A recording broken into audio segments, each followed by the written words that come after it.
The U.S. dominated Chile on Tuesday, and we are going to chat about the winners and losers of the entire U.S. January camp. Hello, everybody. Welcome to this week's edition of The Late Sub. I am your host, Claire Watkins. It is Wednesday, January 28th, and we're going to be chatting about some of the big picture stuff coming out of the U.S. Women's National Team's January camp. We saw a lot of goals. We saw no goals against.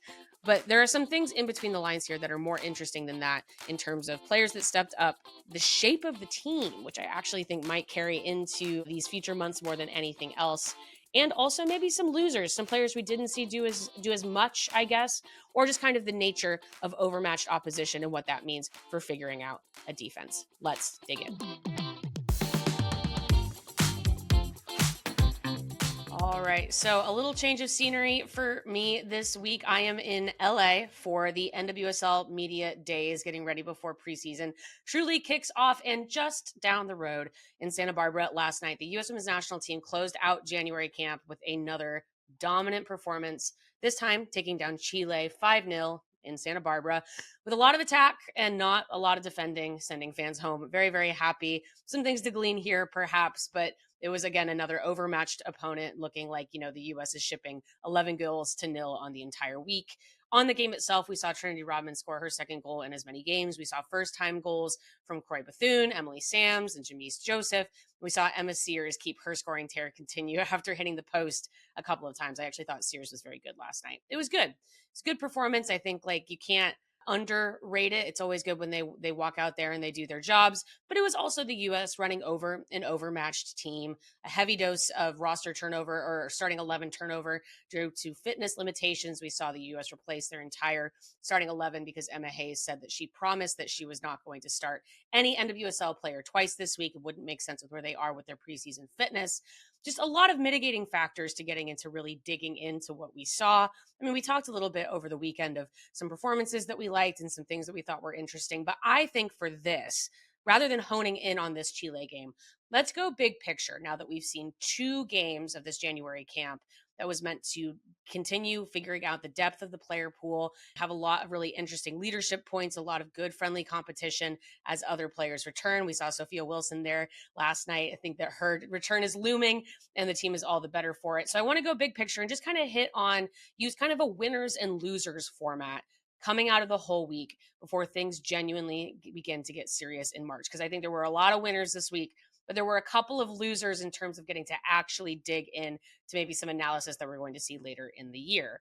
So winners, and this is big picture at all, but I'm going to hone in on just first-time goal scorers. There were a lot of first-time U.S. Women's National Team goal scorers in this camp. We saw Raylan Turner over the weekend. Like I said, Jamise Joseph, Corey Bethune, if you can believe it, that was her first U.S. Women's National Team goal on Tuesday. Emily Sams, a lot of players with varied amounts of experience hitting the score sheet this week. Even more fun were some of the assists. We saw Io Oke with a fabulous pass into Bethune to get the opener. We saw a couple of assists from first-time cap players, a lot of young players or inexperienced players actually getting involved in the attack, which is what you want. You don't want them just out there getting cardio, though January camp is a little bit about cardio, but that's not just what you want. You want players getting involved and playing confidently. And we saw that. Nice to see them hit the back of the net in addition to looking confident out there on the pitch.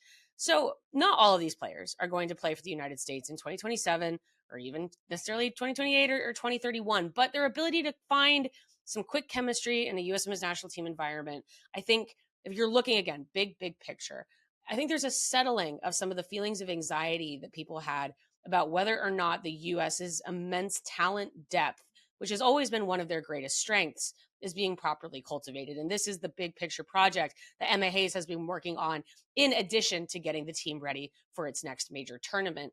I think this camp was a really good example of that's working. I talked about this over the weekend as well, but this idea that the U.S. needs to have these players ready. They need certainly not to have them, getting their first caps at a major tournament, which is, as we saw, some of those things that we saw in 2023, even in 2024. We saw players who might have been ready in terms of their play, but had not been played in at the international level. And I think Hayes' whole big project of getting that done came to fruition this week. And I think it's kind of its culmination as now we work into phase 2, which is truly getting the team ready for major tournament qualifying, and then in and of itself, a major tournament. And Hayes kind of said it herself after the broadcast or on the broadcast after the game. there is competition for these roles. The idea is that no returning player coming back into the fold is going to have a spot just waiting for them. It was cool to see, again, some of these young players you don't always think as veterans. Like, I thought Emma Sears looked like a veteran in this group. I thought Rodman clearly showed why she's a first choice starter. I thought Croy Bethune looked like a more experienced international player in this group. Kind of seeing a player like that look like that no-brainer creative asset in the midfield. But as noted on the broadcast, that's such a crowded area of the pitch for the U.S., as we know. And Bethune's had some lingering injury issues that have limited availability and hasn't gotten a chance to kind of play against that top competition. All of these swirling factors, I think, are both positives and causes for pause before we project any of these players going on a World Cup roster, where the idea is that all of these players could, in some version of the universe, play for the team in a major tournament, whether, again, it's in next year, 2 years, or in 5.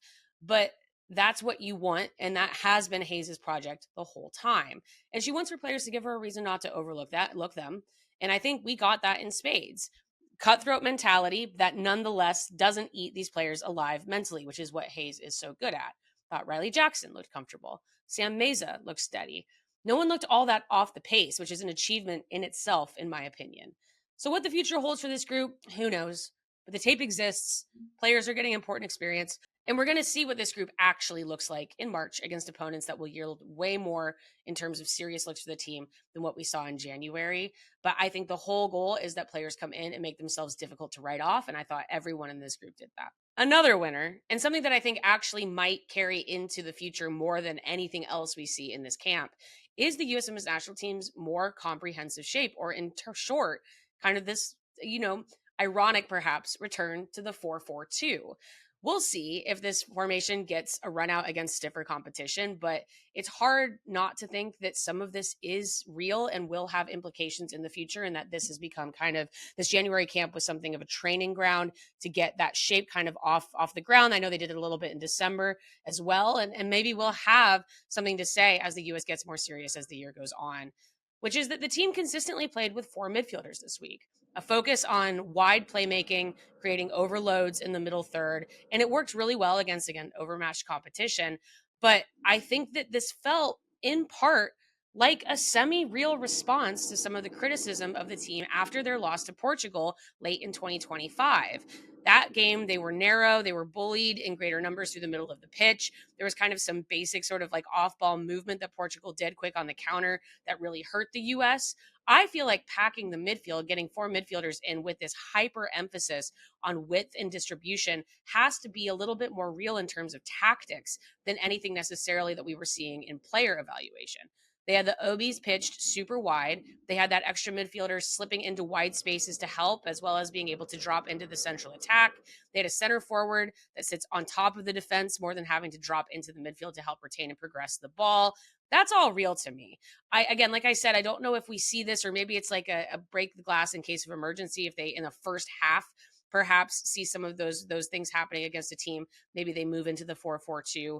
I don't know how that works exactly with the players that will be coming back in, especially when you see like players like Coffee, Hutton, and Johannes really thrive in a more fluid 4-2-3-1, which also counters some of those packed midfields nicely. I think there are some tactical options, but I just don't think Hayes is going to abandon that project altogether. I think that too many of these young players are being asked to execute certain things in that attacking midfield to think it's going to completely go away, which I think is good. I mean, I think some of the biggest criticisms of Hayes, even as a club manager, was sometimes she was too rigid tactically.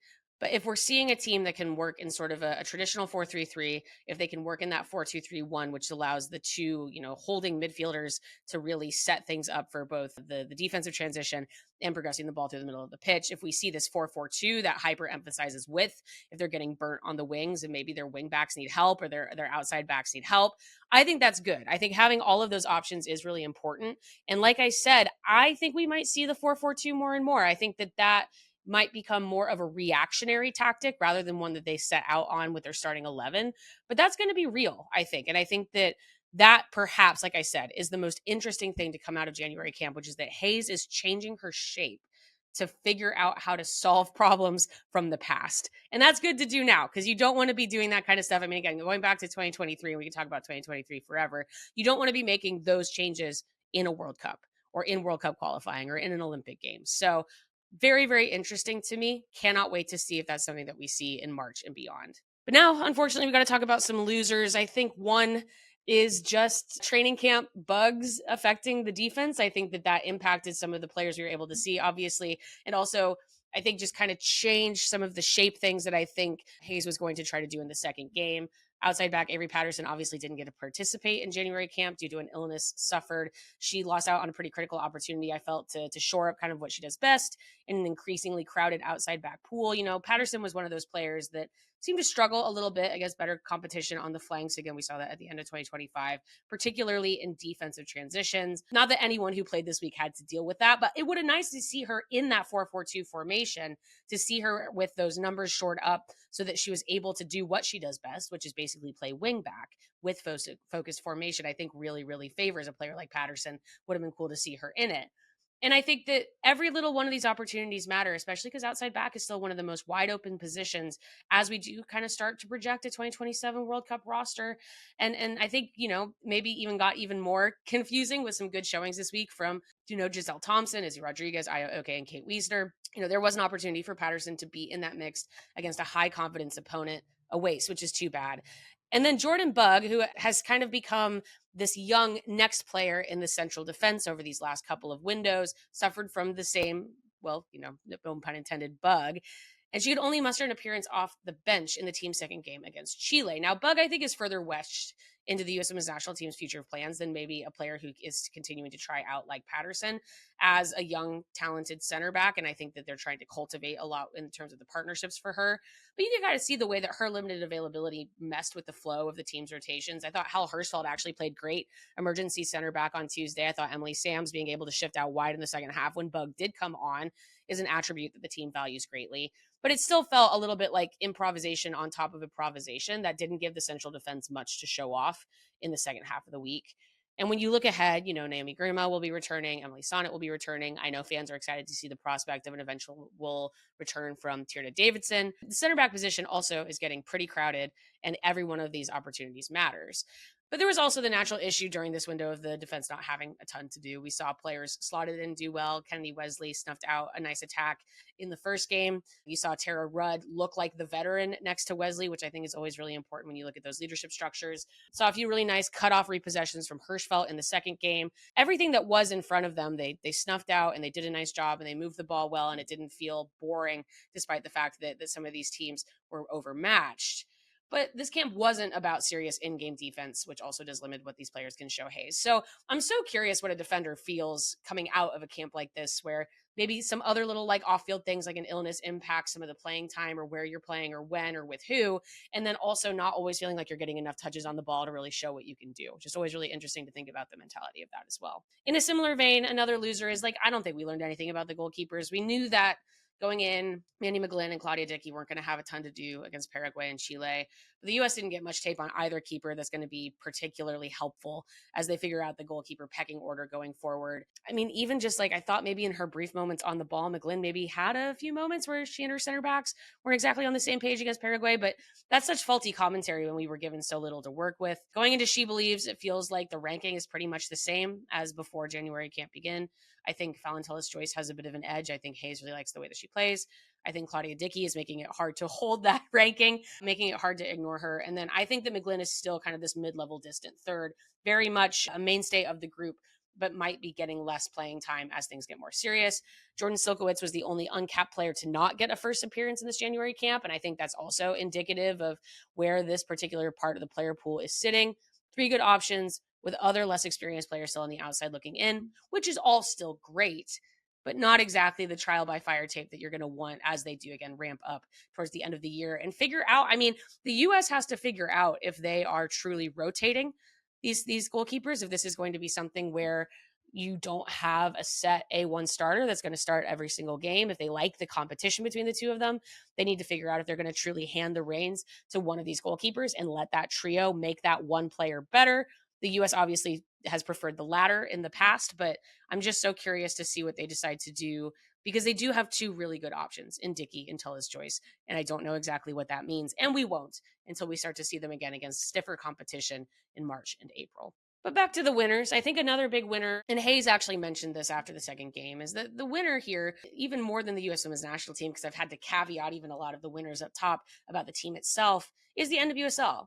After, kind of a brutal run of genuinely mind-blowing decisions during the recent offseason, it was nice to see the U.S. give a national audience a two-game showcase for everything the league can offer.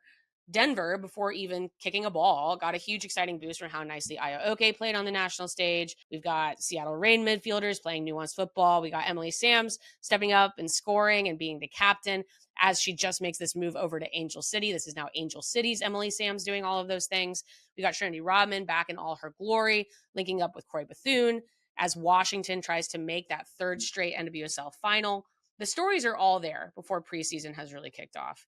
The biggest one, I think, is actually Chicago Stars forward Jamise Joseph doing so well in that second game as a starter. That's probably the biggest NWSL kind of tide turning story out of the whole week. What a success for a player who has genuinely developed as a confident attacker under kind of woeful circumstances in Chicago, who maybe will, as the season progresses, get a chance to truly work with Mallory Swanson later this year, and is now breaking into the U.S. senior team pool despite the club feeling like a mess for so much of the last 2 years. That's the stuff that January camp is really good for. It's setting the tone, it's setting those standards, it's taking, and Hayes said as much after the game. You're highlighting NWSL players and you're sending them back to club camp hungry for more. And both the US and the NWSL benefits as we go into sort of this key preparation part of the calendar year.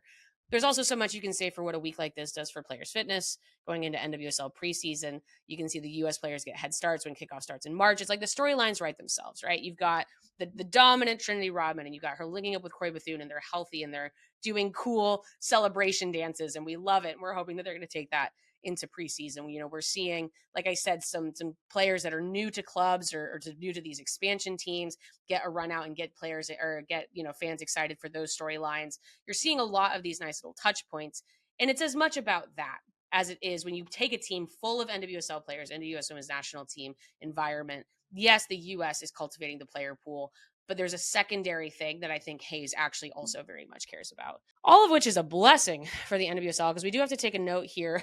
And so, take a note that Gotham was actually somewhat unceremoniously thrown from the FIFA Champions Cup overnight in the United States. They fell 1-0 to Corinthians, despite a wealth of both possession and attacking opportunities. They were without Astaire, who was on parental leave.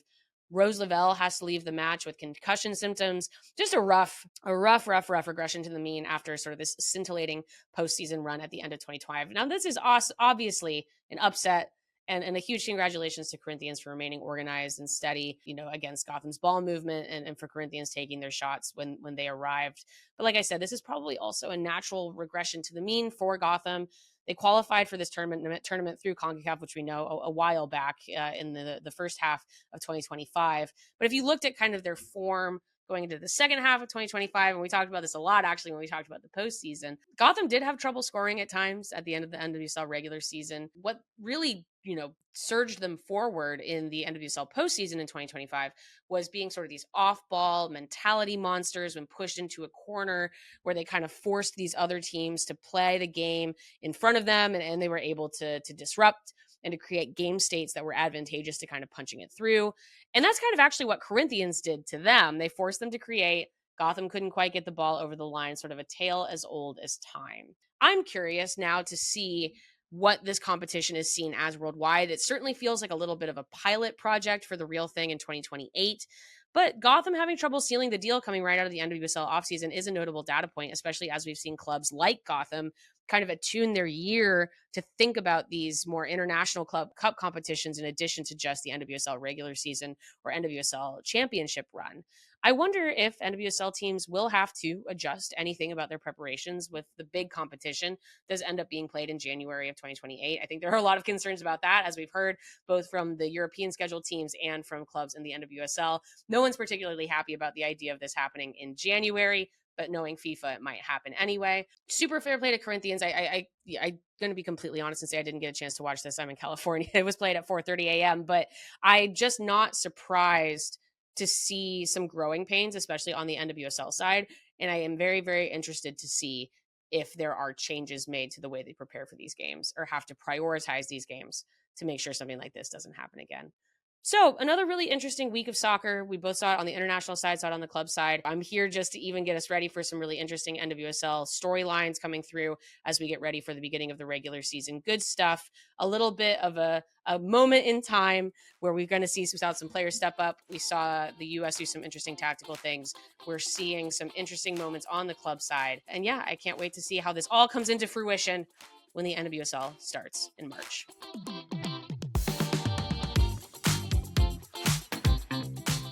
The Late Sub is part of the Just Women's Sports Network. This show is written by Claire Watkins and produced and edited by Parker Fenton. To get more of your favorite women's sports content, subscribe to the Just Women's Sports newsletter and follow Just Women's Sports across all your favorite channels.